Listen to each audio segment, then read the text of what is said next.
Hello everyone and welcome back to the channel Russia in Context. We're here with kind of a special video today, something a little bit different.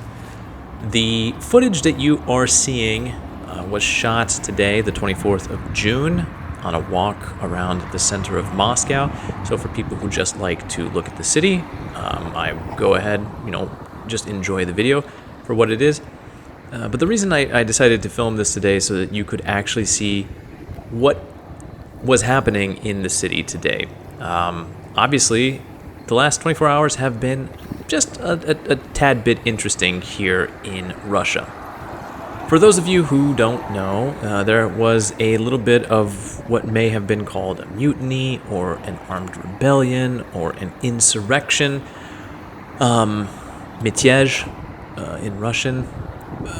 Basically, Yevgeny Prigozhin, the owner of the Wagner mercenary group, made an announcement that he was going to have a March of Justice, where he was going to go all the way to Moscow. He gained control of Rostov-na-Donu late last night, late last night.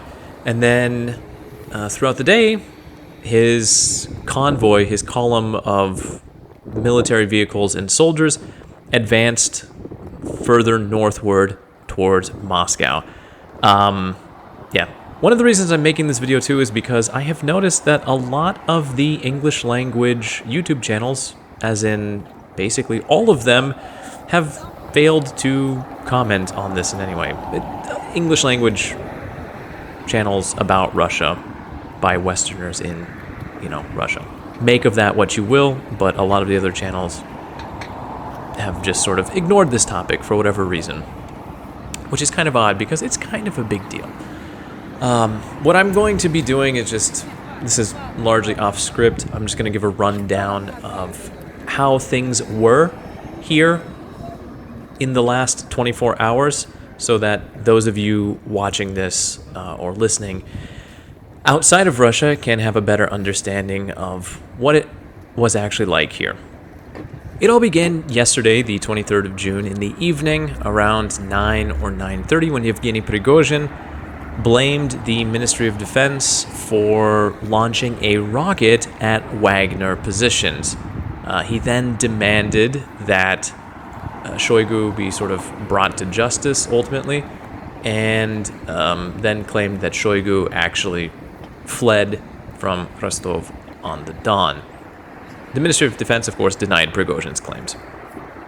It was around this time that he announced this March of Justice, and the authorities here in Russia began to take appropriate measures, increasing the number of police and other armed forces on the ground.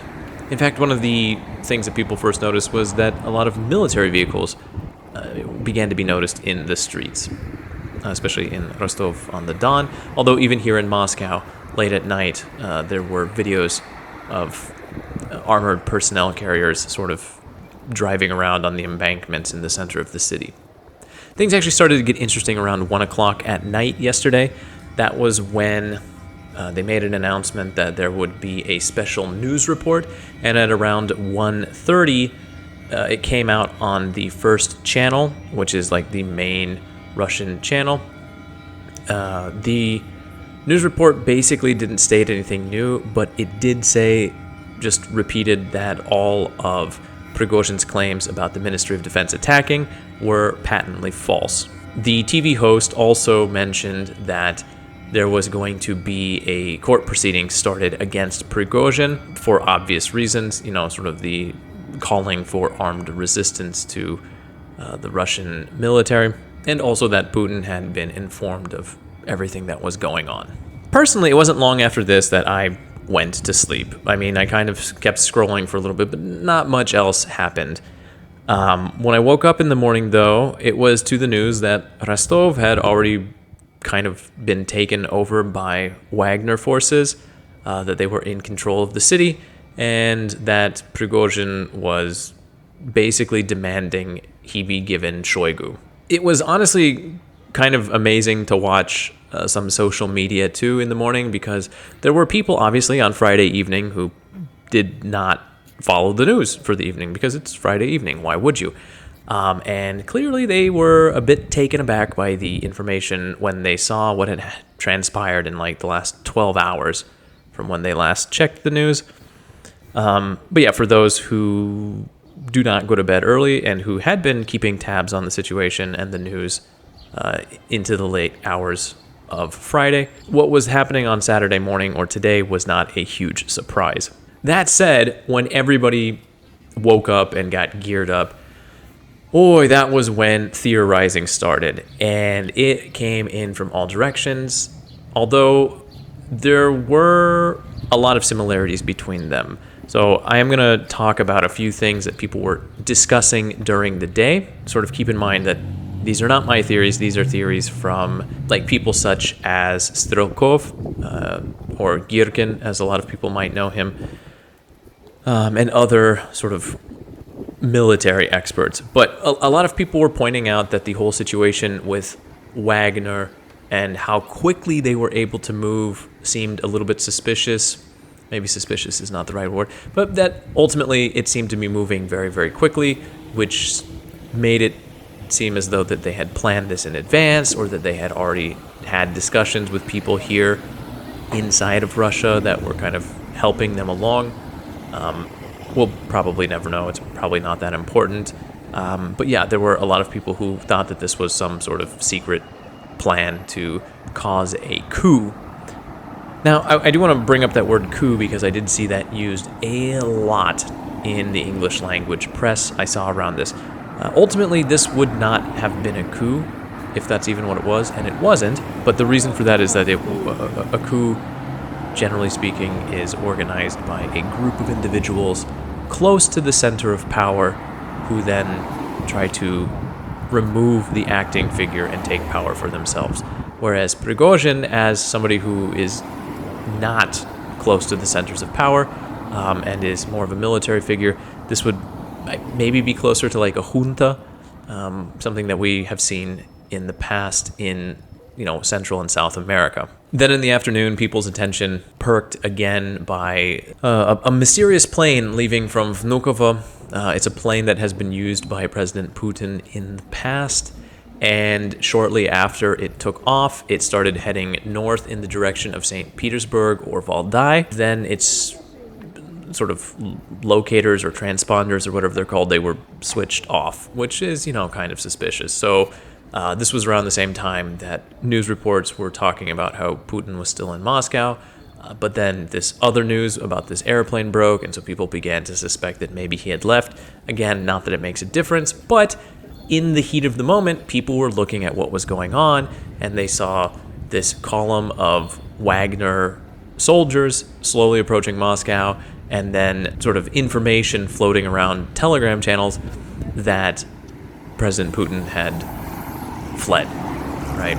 Ultimately, whether or not he fled, I cannot say, but it did seem rather suspicious. Also, around this same time, we began to see, here in Moscow, we began to see images of large dump trucks full of sand near the entrance to the city. We saw them building machine gun positions near the highways entering into the city on the south, because that was the direction that Prigozhin's Wagner forces were approaching from. And yeah, them just building like basic, straight up siege kind of defenses, soldiers kind of taking positions as well, and helicopters flying over the southern parts of the city. So it definitely felt, well, on the south part of the city, it definitely felt a little bit more different. As you can see, though, from the video, in the center, things were kind of as normal. Maybe there were fewer people than you might normally see, but generally speaking, there were just people out and about walking. The one thing I will say, and it's probably kind of hard to notice if you don't speak Russian, and I don't think a lot of these conversations you can hear very well in general, but basically everybody that was talking in the streets today, the only thing they were discussing was the situation with Prigozhin. I don't know how many times I heard the word Prigozhin from different people. So even though it looks like people were just kind of out and about, and just enjoying themselves, there very certainly was an air of apprehension all about. Even though it looks like kind of things were normal, people were definitely on edge. So while the Wagner troops were on their approach to Moscow, things actually got kind of heated. There were videos posted to Telegram of multiple helicopters being shot out of the sky, of at least one Wagner vehicle that had been destroyed by a rocket, and an airplane as well from the Ministry of Defense that potentially got shot out of the sky. I don't know about that one. So there was definitely fighting going on between the Russian military and the Wagner group. Otherwise, I don't know how you would explain a bunch of helicopters and some, like in an airplane, just getting shot out of the sky over Russia. That's not something that normally happens. At the same time, too, the Ministry of Defense, it would seem, was blowing up oil refineries along the route from Rostov up to Moscow in an apparent attempt to prevent Prigozhin from taking control of like fuel sources. There are a few videos of helicopters flying overhead and then just like massive explosions over fuel depots. And in fact, in one of the videos, you can actually see a helicopter launching rockets. So again, we have to assume the Russian armed forces were blowing up their own infrastructure because they were afraid that Prigozhin's forces would take over it. So again, that's news that was trickling through to almost anybody here in Russia with the telephone. Again, I have to reiterate that here in Russia, Telegram has kind of become the major source that people go to for their news. There's a bunch of different channels. It might not always be the most verified, but when you have people posting like actual videos from the ground, and when you have multiple sources backing things up, you know, people tend to trust it because they see it from multiple sources and with their own eyes. That said, too, there were problems with Telegram today simply because the servers were unable to deal with the amount of traffic, the load that was being imposed upon their servers. So again, people out walking about, looks like they're having a nice time on this cool summer afternoon on the weekend, but yeah, people were very, very preoccupied. Then at a certain point in time, Kadyrov, the president of Chechnya, said that he was on his way to Rostov to free the city with a bunch of his Chechen elite warriors. Not really sure whatever happened there. There was a lot of noise made about that. In fact, I think at one point in time he trumpeted that he was, I don't know, like 20 kilometers outside of the city and then just never arrived. At the same time, there were also reports that the highways into Rostov from the south had been blocked and mined, so that might be part of that as well too. I don't know. It might also just, be other things too. But anyway, yeah, so at one point in time, there was the Ministry of Defense and the Russian armed forces involved with the Wagner forces, and then Kadyrov was bringing in his own Chechen army. It felt really chaotic. Felt really chaotic for a little bit. I suppose it kind of was. And then at about, I would say 8:30 this evening, if I had to guess, I don't remember off the top of my head, news broke that Lukashenko, the president of Belarus, had been in discussions all day with Prigozhin, and that they had come to an agreement that would see Prigozhin call his forces away from Moscow, and that he would not go all the way to the Ministry of Defense and demand Shoigu be handed over to him for punishment or whatever. People did not believe this at first. It seemed very odd that the president of Belarus would be running negotiations with Prigozhin and that they had actually come to an agreement. But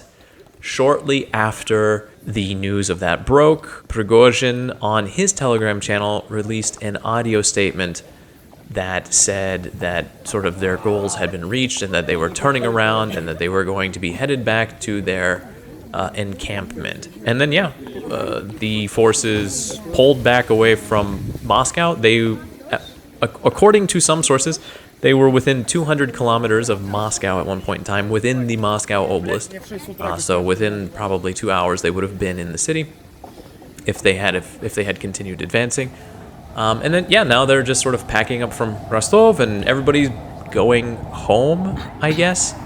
In Prigozhin's message, he mentioned that, you know, everything is good now and no blood has been spilled, and, you know, like I said, we're just going to go back to our encampment. In fact, if I pulled up the actual text, it said, they wanted to disband the private mercenary group Wagner.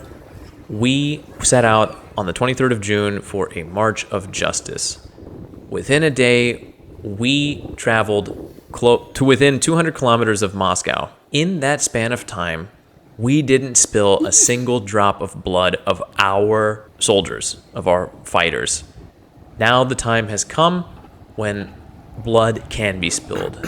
Therefore, accepting responsibility for for the Russian blood that will be spilled from one side, we are turning back our columns, our columns of vehicles, and we are heading in the opposite direction to the war encampments according to the plan. Sorry for the shoddy translation, I'm just doing it off the top of my head here. Yeah, a lot of weird things there. He did mention that they didn't shed the blood of his fighters. I would assume that he's not counting the downed helicopters and the Russian armed forces, since they're non-Wagner. A lot of people pointed that out in kind of a pro-Prigozhin Telegram channel, because clearly some people did die today. So the situation seems to have been resolved, but honestly, it can't be yet.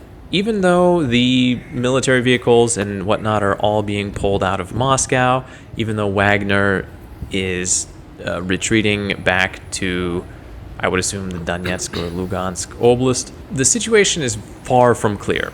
Regardless of what kind of agreement they may have come to, Prigozhin still incited an insurrection, or an insurgency, or an armed rebellion, or mutiny, whatever you want to call it. He clearly did that, and that is still a crime. In fact, as I mentioned earlier, in one of the news announcements late last night, they went ahead and stated that they had already begun criminal proceedings against him. People right now are clearly still keeping their ears pressed to the ground because there's still a lot of questions going on as to what comes next. Even though this whatever sort of coup, again, to use the incorrect term, but I'm going to use the junta, was prevented and was probably never the plan in the first place, but that's beside the point. The fact remains that there was very much kind of an insurgency, a rebellion within forces that are connected to the Ministry of Defense. That will have to be taken into account. How that's going to affect Wagner in the overall scheme of things, how that's going to affect the Russian armed forces, even the Minister of Defense, Sergei Shoigu, that all remains to be seen. Currently, the way that it's being packaged and sort of given to the population of it just like, well, the situation's been resolved, all things are good to go. It's not over. It's clearly not over, one way or another, and it remains to be seen what will happen next. Oh, also, I totally forgot about this, but when the Wagner troops were on their way, getting closer and closer to Moscow, they actually started just straight up digging holes in major highways so that it would be like impossible for the machinery to pass. And then this was late in the afternoon, and then within a few hours later, the news came that there had been an agreement and that the troops would not be advancing any closer to Moscow. And now the news is that they're filling the holes back in, and the amount of damage that they did to the roads is just... we'll leave it at that heavy sigh. You can make of that what you will. So hopefully you've at least enjoyed the video of the Moscow city center and kind of people walking around it. Maybe you were able to get a feel of the atmosphere out there today and kind of understand maybe what the situation was a little better. I realize that this audio that you're listening to is a bit all over the place. Again, this is totally unscripted. I'm just going off of the information and the few notes that I have sitting here in front of me. And it's not something that I plan on doing very much in the future, but let's be honest, this was a kind of a big event today. Like I said at the very beginning of all this, it has been a hectic, and I don't want to say nerve-wracking, but definitely has been nerve-wracking for some people. Last 24 hours. I'm positive that in the major news networks, you're going to hear a lot of talk about this, but seeing as how there hasn't been a lot of discussion of it from people who are actually on the ground here in Moscow and living it and seeing what's actually happening, I felt like it would maybe be good for somebody to do that. So hopefully you've made it all the way through, and hopefully you've, enjoyed this, whatever this has been. If you liked the video and you found it informative and you wanted to hear more insights about things happening in Russia, not just current events, although I will definitely be doing more of that in the days to come and weeks to come, because the situation is not over. But yeah, not just current events, but things connected to just Russian culture and maybe even history and places around the Moscow city. Subscribe to the channel, click the like button, leave a comment, do all that regular YouTube stuff. I'm gonna quit rambling. This has been Russia in Context. Thanks for watching.